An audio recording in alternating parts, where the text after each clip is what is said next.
Azizlar, mana Iftixor akaga keldim. Tishlarimni qaranglar. Yana oppoq qilib rangli ichmen deb tayinladingiz-da o'sha kuni Iftixor aka.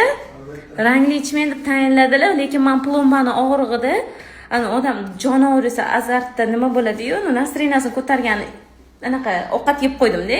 Mojito ichib qo'ydim, tishlarim ham yashil bo'lib qoldi.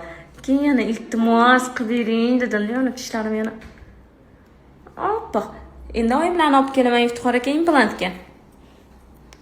Sizlar ham bemalol kelsanglar bo'ladi. Shunaqa ish qilib o'zi ishlarning ustalari. To'g'rimi? Nima deysiz? Tishlari kasallagan. Albatta.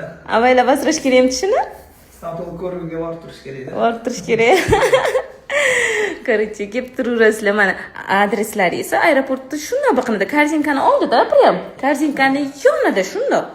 Dental Iftixor. Kelaverasizlar o'rtoqlar. Men bilasizlar, uncha-muncha kelib